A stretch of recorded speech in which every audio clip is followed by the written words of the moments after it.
Hello दोस्तों, कैसे हो आप। मैं जानती हूँ आप खैरियत से होंगे। आइए आज मैं आपको एक नई कहानी सुनाना चाहती हूँ जो कि बहुत ही प्यारी कहानी है। चलिए शुरू करते हैं। एक समय की बात है, एक बहुत ही ज्ञानी पंडित था। वह अपने एक बचपन के घनिष्ठ मित्र से मिलने के लिए किसी दूसरे गांव जा रहा था, जो कि बचपन से ही गूंगा व एक पैर से अपाहिज था। उसका गांव काफ़ी दूर था और रास्ते में कई और छोटे छोटे गांव भी पड़ते थे। पंडित अपनी धुन में चला जा रहा था कि रास्ते में उसे एक आदमी मिल गया जो दिखने में बड़ा ही हष्टपुष्ट था। वह भी पंडित के साथ ही चलने लगा। पंडित ने सोचा कि चलो अच्छा ही है, साथ साथ चलने से रास्ता जल्दी कट जाएगा। पंडित ने उसे आदमी से उसका नाम पूछा तो उस आदमी ने अपना नाम महाकाल बताया। पंडित को ये नाम बड़ा अजीब लगा, लेकिन उसने नाम के विषय में और कुछ पूछना उचित नहीं समझा। दोनों धीरे धीरे चलते रहे। तभी रास्ते में एक गांव आया। महाकाल ने पंडित से कहा, तुम आगे चलो, मुझे इस गांव में एक संदेशा देना है। मैं तुमसे आगे मिलता हूँ। ठीक है कहकर पंडित अपनी धुन में चलता रहा। तभी एक भैंस ने एक आदमी को मार दिया और जैसे ही भैंस ने आदमी को मारा, लगभग तुरंत ही महाकाल वापस पंडित के पास पहुंच गया। चलते चलते दोनों एक दूसरे के गांव के बाहर पहुँचे, जहां एक छोटा सा मंदिर था। ठहरने की व्यवस्था ठीक लग रही थी और क्योंकि पंडित के मित्र का गांव अभी काफ़ी दूर था, साथ ही रात्रि होने वाली थी। सो पंडित ने कहा, रात्रि होने वाली है, पूरा दिन चले हैं, थकावट भी बहुत हो चुकी है, इसलिए आज की रात हम इसी मंदिर में रुक जाते हैं। भूख भी लगी है, सो भोजन भी कर लेते हैं और थोड़ा विश्राम करके सुबेरे फिर से प्रस्थान करेंगे। महाकाल ने जवाब दिया, ठीक है, लेकिन मुझे इस गांव में किसी को कुछ सामान देना है, सो मैं ये देकर आता हूँ। तब तक तुम भोजन कर लो, मैं बाद में खा लूँगा। और इतना कहकर वह चला गया। लेकिन उसके जाते ही कुछ देर बाद उस गांव से धुआं उठना शुरू हुआ और धीरे धीरे पूरे गांव में आग लग गई। पंडित को आश्चर्य हुआ। उसने मन ही मन सोचा कि जहाँ भी ये महाकाल जाता है वहाँ किसी न किसी तरह की हानि क्यों हो जाती है, ज़रूर कुछ गड़बड़ है। लेकिन उसने महाकाल से रात्रि में इस बात का कोई जिक्र नहीं किया। सवेरे दोनों ने फिर से अपने राह की ओर चलना शुरू किया। कुछ देर बाद एक और गांव आया और महाकाल ने फिर से पंडित से कहा कि पंडित जी, आप आगे चले, मुझे इस गांव में भी कुछ काम है, सो मैं आपसे आगे मिलता हूँ। इतना कहकर महाकाल जाने लगा।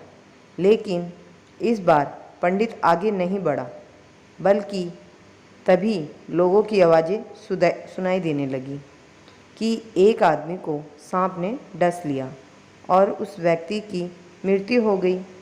ठीक उसी समय महाकाल फिर से पंडित के पास पहुंच गया, लेकिन इस बार पंडित को सहन ना हुआ।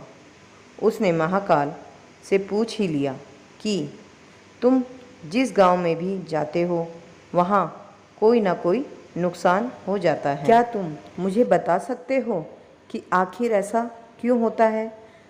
महाकाल से पंडित ने पूछा। पंडित जी, आप मुझे बड़े ज्ञानी मालूम पड़ते हैं, इसलिए मैं आपके साथ चलने लगा था, क्योंकि ज्ञानियों का संग हमेशा अच्छा होता है। लेकिन क्या सचमुच आप अभी तक नहीं समझ गए कि मैं कौन हूँ। पंडित ने कहा, मैं समझ तो चुका हूँ, लेकिन कुछ शंका है। सो यदि आप ही अपना उपयुक्त परिचय दे दें तो मेरे लिए आसानी होगी। महाकाल ने जवाब दिया कि मैं यमदूत हूँ और यमराज की आज्ञा से ही उन लोगों के प्राण हरण करता हूँ जिनकी आयु पूर्ण हो चुकी है। हालांकि पंडित को पहले से ही इसी बात की शंका थी, फिर भी महाकाल के मुंह से ये बात सुनकर पंडित थोड़ा घबरा गया, लेकिन फिर हिम्मत करके पूछा कि अगर ऐसी बात है और तुम सचमुच ही यमदूत हो तो बताओ, अगली मृत्यु किसकी है? यमदूत ने जवाब दिया कि अगली मृत्यु तुम्हारे उसी मित्र की है जिसे तुम मिलने जा रहे हो, और उसकी मृत्यु का कारण भी तुम ही होंगे। ये बात सुनकर ठिठक गया और बड़े असमंजस में पड़ गया कि यदि वास्तव में वह महाकाल एक यमदूत हुआ तो उसकी बात सही होगी और उसके कारण मेरे बचपन के सबसे घनिष्ठ मित्र की मृत्यु हो जाएगी। इसलिए बेहतर यही है कि मैं अपने मित्र से मिलने ही ना जाऊं। कम से कम मैं तो उसकी मृत्यु का कारण नहीं बनूंगा। तभी महाकाल ने कहा कि तुम जो सोच रहे हो वो मुझे भी पता है, लेकिन तुम्हारे अपने मित्र से मिलने ना जाने के विचार से नीति नहीं बदल जाएगी। तुम्हारे मित्र की मृत्यु निश्चित है और वह अगले कुछ ही क्षणों में घटित होने वाली है। महाकाल के मुख से ये बात सुनते ही पंडित को झटका लगा, क्योंकि महाकाल ने उसके मन की बात जान ली थी, जो कि किसी सामान्य व्यक्ति के लिए वो संभव ही नहीं था। फलस्वरूप पंडित को विश्वास हो गया कि महाकाल सचमुच यमदूत ही है। इसलिए वह अपने मित्र की मृत्यु का कारण न बने, इस हेतु वह तुरंत पीछे मुड़ा और फिर से अपने गांव की तरफ लौटने लगा। परंतु जैसे ही वह मुड़ा, सामने से उसे उसका मित्र उसी की ओर तेजी से आता हुआ दिखाई दिया, जो कि पंडित को देखकर अत्यधिक प्रसन्न हो रहा था। अपने मित्र के आने की गति को देख पंडित को ऐसा लगा जैसे कि उसका मित्र काफ़ी समय से उसके पीछे पीछे ही आ रहा था, लेकिन क्योंकि वह बचपन से ही गूंगा व एक पैर से अपाहिज था, इसलिए ना तो पंडित तक पहुंच पा रहा था, ना ही पंडित को आवाज़ देकर रोक पा रहा था। लेकिन जैसे ही वह पंडित के पास पहुंचा, अचानक ना जाने क्या हुआ और उसकी मृत्यु हो गई। पंडित हक्का बक्का सा आश्चर्य भरी नज़रों से महाकाल की ओर देखने लगा, जैसे कि पूछ रहा हो कि आखिर हुआ क्या।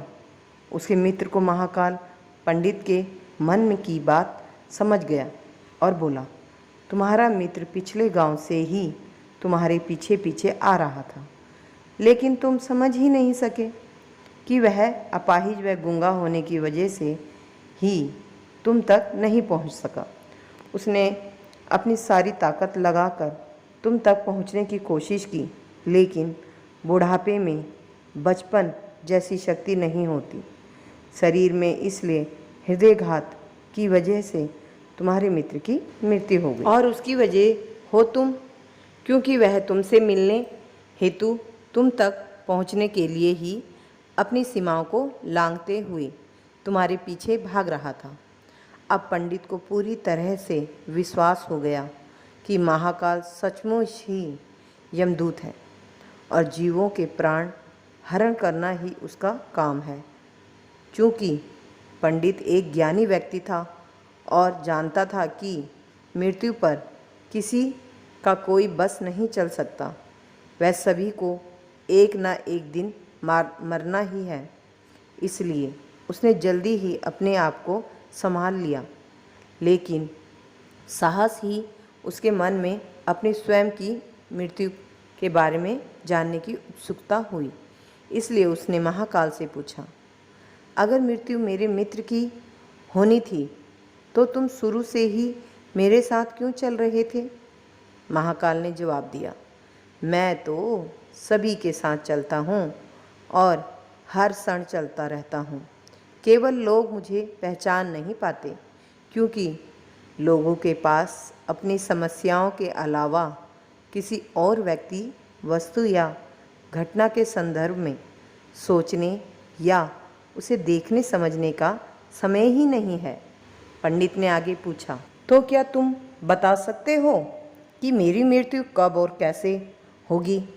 महाकाल ने कहा, हालांकि किसी भी सामान्य जीव के लिए ये जानना उपयुक्त नहीं है, क्योंकि कोई भी जीव अपनी मृत्यु के संदर्भ में जानकर व्यवस्थित ही होता है।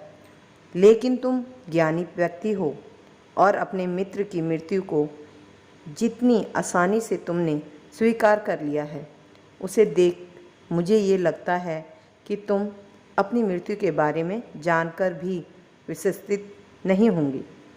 सो तुम्हारी मृत्यु आज से ठीक 6 माह बाद आज ही के दिन, लेकिन किसी दूसरे राजा के राज्य में फांसी लगने से होगी। और आश्चर्य की बात यह है कि तुम स्वयं खुशी से फांसी को स्वीकार करोगे। इतना कहकर महाकाल जाने लगा, क्योंकि अब उसके पास पंडित के साथ चलते रहने का कोई कारण ही नहीं था। पंडित ने अपने मित्र का जो भी कर्मकांड संभव था किया और फिर से अपने गांव लौट आया। लेकिन कोई व्यक्ति चाहे जितना भी ज्ञानी क्यों ना हो, अपनी मृत्यु के संदर्भ में जानने के बाद कुछ तो विस्मित होता ही है और उस मृत्यु से बचने के लिए कुछ ना कुछ तो करता ही है। सो पंडित ने भी किया। चूँकि पंडित विद्वान था, इसलिए उसकी ख्वाहिशें उसके राज्य के राजा तक थी। उसने सोचा कि राजा के पास तो कई ज्ञानी मंत्री होते हैं और वह उसकी इस मृत्यु से संबंधित समस्या का भी कोई न कोई समाधान तो निकल ही देंगे। इसलिए वह पंडित राजा के दरबार में पहुंचा और राजा को सारी बात बताई। राजा ने पंडित की समस्या को अपने मंत्रियों के साथ बांटा और उनसे सलाह मांगी। अंत में सभी की सलाह से ये तय हुआ कि यदि पंडित की बात सही है तो जरूर उसकी मृत्यु 6 महीने बाद होगी। लेकिन मृत्यु तब होगी जबकि वह किसी दूसरे राज्य में जाएगा। यदि वह किसी दूसरे राज्य जाए ही ना तो मृत्यु नहीं होगी। यह सलाह राजा को भी उपयुक्त लगी। सो उसने पंडित के लिए महल में ही रहने हेतु उपयुक्त व्यवस्था करा दी।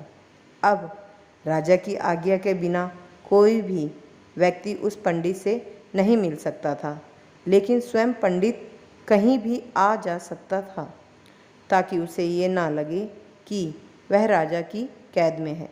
हालांकि वह स्वयं ही डर के मारे कहीं आता जाता ही नहीं था। धीरे धीरे पंडित की मृत्यु का समय नज़दीक आने लगा और आखिर वह दिन भी आ गया जब पंडित की मृत्यु होनी थी। सो जिस दिन पंडित की मृत्यु होनी थी उससे पिछली रात पंडित डर के मारे जल्दी ही सो गया ताकि जल्दी से जल्दी वह रात और अगला दिन बीत जाए और उसकी मृत्यु टल जाए। लेकिन स्वयं पंडित को नींद में चलने की बीमारी थी और इस बीमारी के बारे में वह स्वयं भी नहीं जानता था। इसलिए राजा या किसी और से इस बीमारी का जिक्र करना अथवा किसी चिकित्सक से इस बीमारी का इलाज करवाने का तो प्रश्न ही नहीं था, क्योंकि पंडित अपनी मृत्यु को लेकर बहुत चिंतित था और नींद में चलने की बीमारी का दौरा अक्सर तभी पड़ता है जब ठीक से नींद नहीं आ रही हो। सो उसी रात पंडित रात को नींद में चलने का दौरा पड़ा। वह उठा और राजा के महल से निकलकर अस्तबल में आ गया। क्योंकि वह राजा का खास मेहमान था, इसलिए किसी भी पहरेदार ने उसे ना तो रोका ना किसी की तरह से पूछताछ की। अस्तबल में पहुंचकर वह सबसे तेज दौड़ने वाले घोड़े पर सवार होकर नींद की बेहोशी में ही राज्य की सीमा से बाहर दूसरे राज्य की सीमा में चला गया। इतना ही नहीं, वह दूसरे राज्य के राजा के महल में पहुंच गया और संयोग हुआ ये कि उस महल में भी किसी पहरेदार ने उसे नहीं रोका, ना ही कोई पूछताछ की, क्योंकि सभी लोग रात के अंतिम प्रहर की गहरी नींद में थे। वह पंडित सीधे राजा के शयन कक्ष में पहुंच गया। रानी के एक ओर उस राज्य का राजा सो रहा था, दूसरी ओर स्वयं पंडित जाकर लेट गया। सुबह हुई तो राजा ने पंडित को रानी की बगल में सोया हुआ देखा।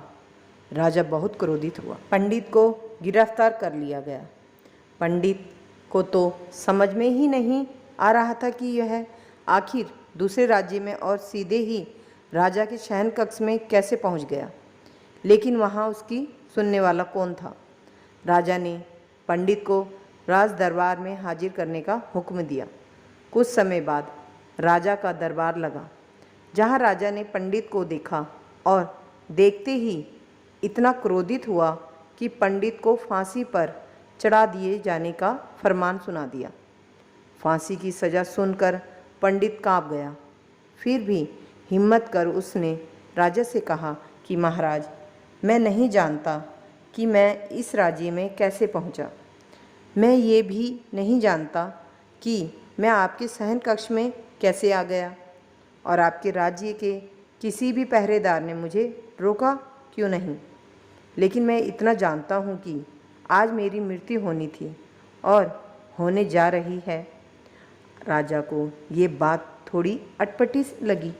उसने पूछा, तुम्हें कैसे पता कि आज तुम्हारी मृत्यु होनी थी? कहना क्या चाहते हो तुम? राजा के सवाल के जवाब में पंडित से पिछले 6 महीने की पूरी कहानी बता दी और कहा कि महाराज, मेरा क्या किसी भी सामान्य व्यक्ति का इतना साहस कैसे हो सकता है कि वह राजा की उपस्थिति में राजा के ही कक्ष में रानी के बगल में सो जाए। ये तो सरासर आत्महत्या ही होगी, और मैं दूसरे राज्य से इस राज्य में आत्महत्या करने क्यों आऊँगा? राजा को पंडित की बात थोड़ी उपयुक्त लगी, लेकिन राजा ने सोचा कि शायद वह पंडित मृत्यु से बचने के लिए ही महाकाल और अपनी मृत्यु की भविष्यवाणी का बहाना बना रहा है। इसलिए उसने पंडित से कहा कि यदि तुम्हारी बात सत्य है और आज तुम्हारी मृत्यु का दिन है, जैसा कि महाकाल ने तुमसे कहा है, तो तुम्हारी मृत्यु का कारण मैं नहीं बनूंगा। लेकिन यदि तुम झूठ कह रहे हो तो निश्चित ही आज तुम्हारी मृत्यु का दिन है, क्योंकि पड़ोसी राज्य का राजा उसका मित्र था। इसलिए उसने तुरंत कुछ सिपाहियों के साथ दूसरे राज्य के राजा के पास पत्र भेजा और पंडित की बात की सत्यता का प्रमाण मांगा। शाम तक भेजे गए सैनिक फिर से लौटे और उन्होंने आकर बताया कि महाराज, पंडित जो कह रहा है वह सत्य है। दूसरे राज्य के राजा ने पंडित को अपने महल में ही रहने की संपूर्ण व्यवस्था दे रखी थी और पिछले 6 महीने से ये पंडित राजा का मेहमान था। कल रात राजा स्वयं इससे अंतिम बार इसके कक्ष में मिले थे और उसके बाद ये इस राज्य में कैसे पहुंच गया, इसकी जानकारी किसी को नहीं है। इसलिए उस राज्य के राजा के अनुसार पंडित को फांसी की सज़ा दिया जाना उचित नहीं है। लेकिन अब राजा के लिए एक नई समस्या आ गई, क्योंकि उसने बिना पूरी बात जाने ही पंडित को फांसी की सज़ा सुना दी थी। इसलिए अब यदि पंडित को फांसी ना दी जाए तो राजा के कथन का अपमान हो, और यदि राजा द्वारा दी गई सज़ा का मान रखा जाए तो पंडित की बेवजह मृत्यु हो जाएगी। राजा ने अपनी इस समस्या का जिक्र अपने अन्य मंत्रियों से किया और सभी मंत्रियों ने आपस में चर्चा करी और ये सुझाव दिया कि महाराज, आप पंडित को कच्चे सूत की एक धागे से फांसी लगा दें। इससे आपके वचन का मान ही रहेगा और सूत के धागे से लगी फांसी से पंडित की मृत्यु भी नहीं होगी, जिससे उसके प्राण भी बच जाएंगे। राजा को ये विचार उपयुक्त लगा और उसने ऐसा ही आदेश सुनाया। पंडित के लिए सूत के धागे का फांसी का फंदा बनाया गया और नियम अनुसार पंडित को फांसी पर चढ़ाया जाने लगा। सभी खुश थे कि ना तो पंडित मरेगा, ना राजा का वचन झूठा पड़ेगा। पंडित को भी विश्वास था कि सूत के धागे से तो उसकी मृत्यु नहीं ही होगी, इसलिए वह भी खुशी खुशी फांसी चढ़ने को तैयार था, जैसा कि महाकाल ने उसे कहा था।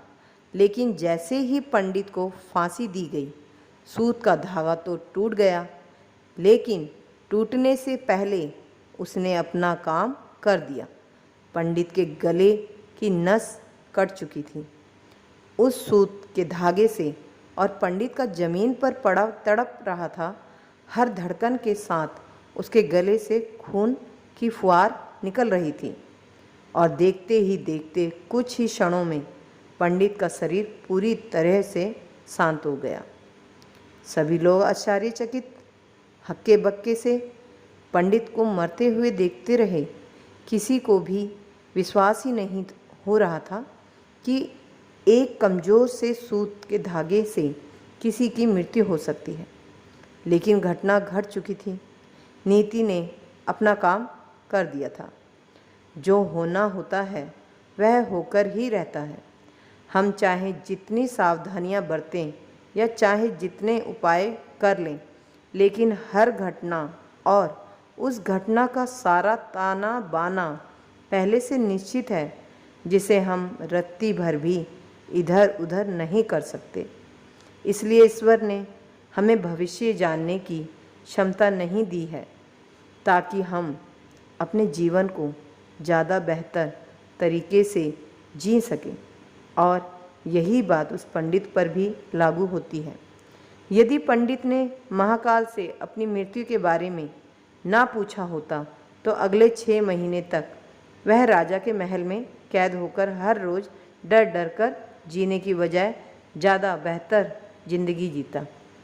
प्रकृति ने जो भी कुछ बनाया है और उसे जैसा बनाया है, वह सब कुछ किसी न किसी कारण से वैसा है, और उसके वैसा होने पर सवाल उठाना गलत है, क्योंकि हर व्यक्ति, वस्तु या स्थिति का संबंध किसी न किसी घटना से है जिसे घटित होना है। उदाहरण के लिए पंडित की मृत्यु का संबंध उसके मित्र से था, क्योंकि यदि वह उसके मित्र से मिलने ना जा रहा होता तो उसे रास्ते में महाकाल ना मिलता और पंडित उससे अपनी मृत्यु से संबंधित सवाल ना पूछता। जबकि यदि पंडित अपने मित्र से मिलने ना जाता और पंडित का मित्र बचपन से ही गूंगा व अपाहिज ना होता, तो उसकी मृत्यु ना होती, क्योंकि उस स्थिति में वह अपने मित्र को पीछे से आवाज़ देकर रोक सकता था। यानी बचपन से ही प्रकृति ने उसे जो अपंगता दी थी, उसका संबंध उसकी मृत्यु से था। इसी तरह से पंडित को नींद में चलने की बीमारी है। इस बात का पता यदि स्वयं पंडित को पहले से होता तो वह इस बात का जिक्र राजा से जरूर करता। परिणाम स्वरूप वह राजा के महल से निकलता तो कोई ना कोई पहरेदार उसे जरूर रोक लेता, अथवा राजा ने कुछ ऐसी व्यवस्था जरूर की होती ताकि पंडित नींद में उठकर कहीं ना जा सके। यानी हर घटना के घटित होने के लिए प्रकृति पहले से ही सारे बीज बो देती, जो अपने निश्चित समय पर अंकुरित होकर उस घटना के घटित होने में अपना योगदान देते हैं।